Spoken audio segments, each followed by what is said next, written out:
Well, we're trying something new and different here. We're trying to do an interview by Zoom, primarily because our featured driver for this segment is Sarah Griffith, and she lives in Austin, Texas, and comes up from Austin, Texas, and races with us on a very regular basis. And so, It's actually Houston, but oh, you're in Houston. You I hang out used to with an live in Austin. Austin. Well, all right, so bring me up to speed on your clan. Uh, Oh, well, What is the we're deal? You all live in over the Houston, place. but the other people in the team, Mhm. Gosh being Steve Gosh, who is a Denver RMVR racer, and somehow three or four of you came together and raced Yeah. regularly with RMVR. How did that happen? What's the deal? Well, so Steve has raced for a very long time. I think he started in the 70s. And so he's been racing for a long time and he got his son into it. And his son worked with my brother. They're both state troopers in Right. Texas. And so he and his son and my brother are friends. And he got my brother into racing. And then my brother got me into racing. It's kind of a domino effect. How did you get drawn into actually racing? Well, so I always like fun, exciting things. I'm an adventure seeker, I guess. But so Paul, my brother, once he started racing, he was like, "You need to come out and see a race." The club does the driving school every year. So it was actually COVID, and I was stuck at home, and I was like, I don't know what to do with myself. And so he said, "Sign up for the driver school. You should come do that and learn how to drive, and then you can come out and drive the car anytime." And So you had not done any kind of racing, real oh, racing prior to this. no, I hadn't done anything. I'd never done karting or any kind of racing. So it was definitely just a spur of the moment, 2020. You know what? I guess I'll just learn how to drive. That's So, the best way. Fall yeah. into it, and you found you like it. And you and your brother share a race car, as I recall, or what's the fleet of cars look like these days? Well, so we have a Titan, and that's Steve and Alex's car that they share, and that's red 66. And then Paul and I share a Merlin, and the Merlin is number 7. It's white and red, and 1971 is when that one was made. That is a great car. I love it. It's a lot of Yeah. fun. And every race we co-drive and we trade off. So you never know who you're going to see in the car. If it's slow, it's me. If it's fast, it's Paul. So, Well, yeah. that's great. I guess you're a brother-sister team. We have some Mhm. father-daughter teams. My wife and I raced together, so there's quite a few husband and wife teams. And as several people we've interviewed on here, they like to emphasize how vintage racing is very much a family sport. Very often the whole family is involved. Maybe not everybody driving, but the family's out there on the weekend, the kids are out there on the weekend, the grandkids are out there on the weekend. Yeah. And we like to emphasize that vintage racing, and particularly at RMVR, is very much a family doodah. You've been racing since what, 2020, 2020. roughly? Yeah. And do have you and your brother gone to races at other venues or other clubs?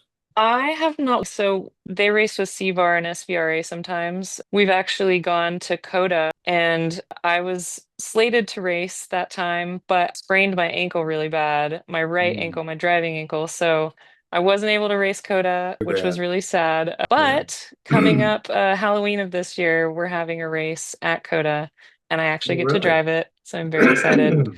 I'll get This to. is a CVAR race at Mhm, Dakota. mhm. CVAR, we're using acronyms here generously. CVAR is sort of a sister vintage club down in, operates out of Texas. We have no official relationship with each other, but many of their members come up and race at our events, and many of our members go down and race at their events. So Mhm. I was able And to go Coda is a down. Formula One track, so Yeah, I that's was the. fortunate to do a CVAR event down at Circuit of the Americas years ago, and it's quite an experience. Get on a track like a bona fide Formula One track.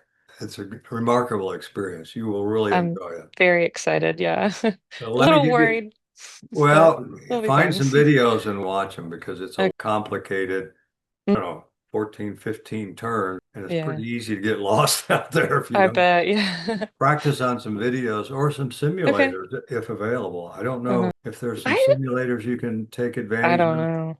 Good. I don't know of any in the area, but I do know that there are. I think Nathan Down actually has some videos of him driving that track, so Yeah, well, that'd be perfect for me that to would be good. take a Nathan look at. Down Yeah. for viewers is one of the RMVR members who is our current chief driving instructor. And also Nathan coaches driving. Nathan also builds race cars. He's a one-man band, but he's a very capable racer. He's Hmm. always at the pointy end of the grid. And so watching his videos would be very instructive. Yeah. Have you had a yen to race some other cars other than the Merlin Formula Ford? I don't know. I mean, every one of those cars looks like they're having fun out there. So, Right. it'd be fun to try any of them. But I always loved a Corvette, a Yeah. 1969 Stingray. Like, it would be so much fun to just, Yeah. cruise Yeah. in. So maybe Yeah. someday. Well, you can get to Dakota, that'd be great. And having watched races, I guess, on TV, are there any other tracks in the country that you think, oh my gosh, that would be something to get there? Oh, I don't know. I like the small tracks. It's fun. I mean, I actually really love HPR, and everybody I know says it's one of their favorites of the small tracks that they drive. So it's been really cool to be able to get to know it and like to drive it. So, Right. Well, it's a challenging track. And like you said, of course, it's our home track. So we're there a couple of times a mhm. year, if not three times a year. And we kind of take it for granted. The people who come from outside and race at High Plains say, oh my goodness, this is a fantastic circuit.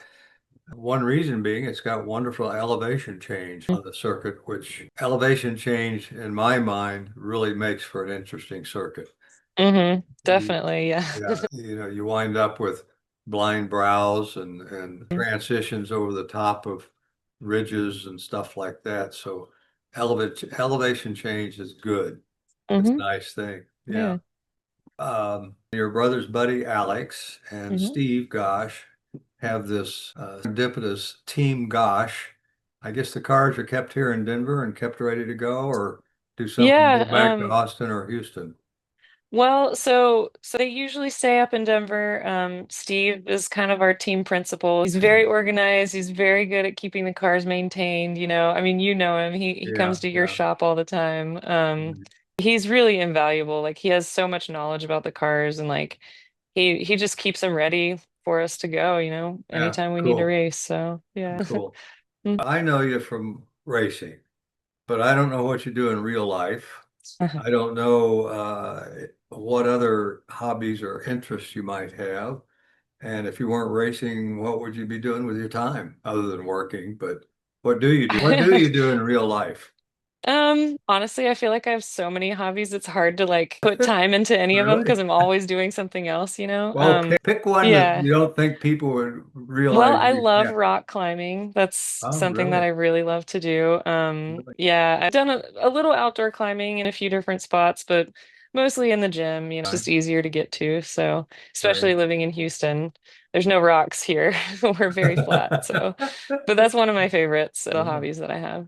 Yeah. Yeah. This is interesting you say that because particularly indoor climbing, which on the face of it is quote unquote risky, but Hmm. in truth, you're always on belay or Yeah. you can't fall hurt yourself. Right. And years ago, I took something called Introduction to Mountaineering or something like that. Oh. And I didn't realize it, but one segment of it was climbing. Uh-huh. And I went, well, that's in what I wanted to learn how to read compasses and maps and stuff. Uh-huh. But I got into it and I realized it was absolutely wonderful, but Yeah. it wasn't really risky if you were doing it right. That's exactly right. And, Yeah. and, and the challenge of the sport was learning to do it right. So you weren't Hmm. at risk. You were on Hmm. belay. You had somebody to catch you and so forth and so on. Yeah. And you could be in these kind of wild situations, but realize you're okay, even if you Right. fell off That's the the, rock, so to that's what speak. I love about it is you have to push yourself through that fear, like Right, because you're safe. If you try and move and you fall, like you'll get caught by the harness and your rope. So right. it's There's a certain parallel to racing the cars. People who are unfamiliar think racing is dangerous. Sorry, folks, but I've seen more people hurt on the interstate than I have racing. yeah. The thing is with racing, particularly in our venue of vintage racing, where you almost always racing with people you know, people you trust, Hmm. and you have this trust with the other people on the track, just like you have trust in the person you're climbing with.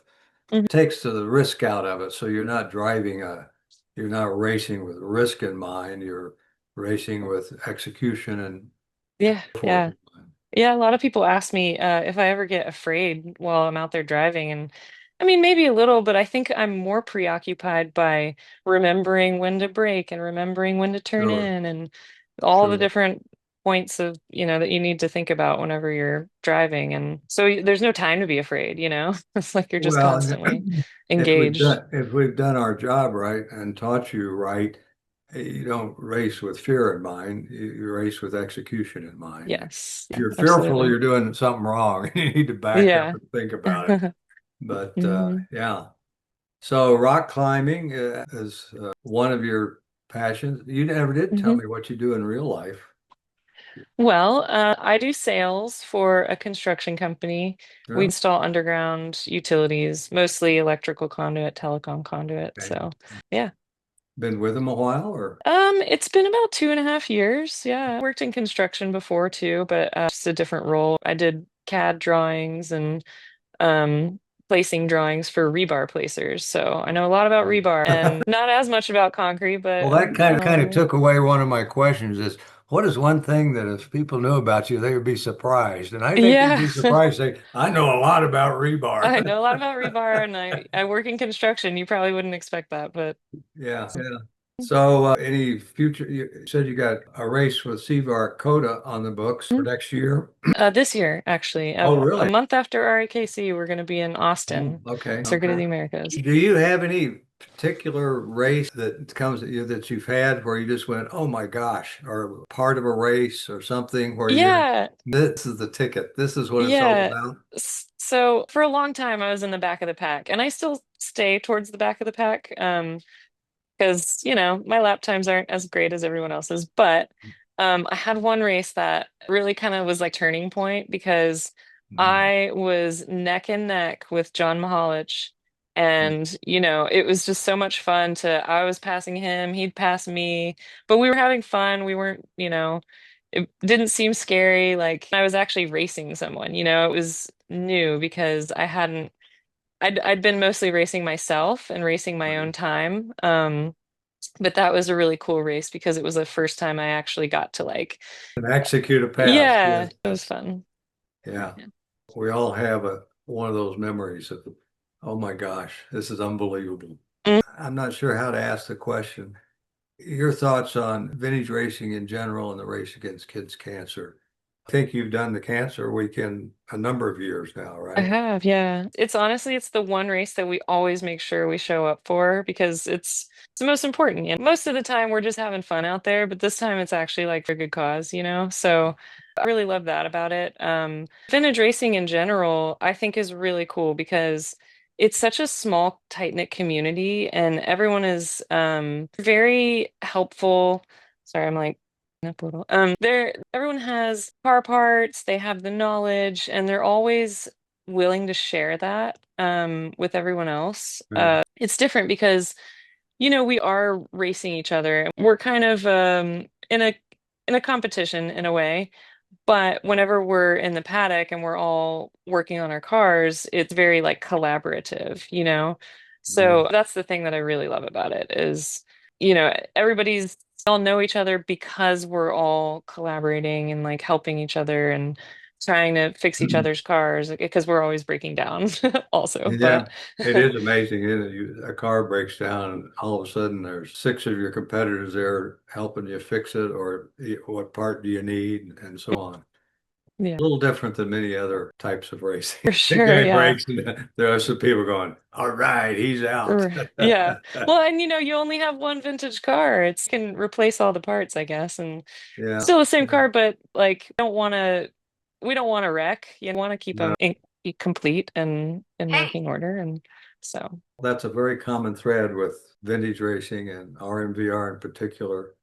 And what joke about it, but RMVR is sort of a social club where some racing breaks out. everyone asks, how much do I love racing? And honestly, racing is kind of like the The side icing. for, most of it is just hanging out with everyone and Yeah, learning about yeah. the cars and fixing the cars and troubleshooting and all that. And then the racing is just like a little fun thing that you do on the side. Yeah.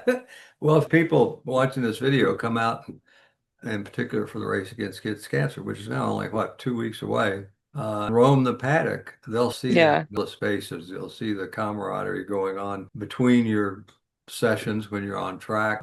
Somebody's broken, and so all of a sudden six people stand around giving advice and counsel and Hmm. adding parts. An entirely different scene than probably perceived by people who maybe just watch professional races on TV. Yeah. It's a little Yeah. different scene with us.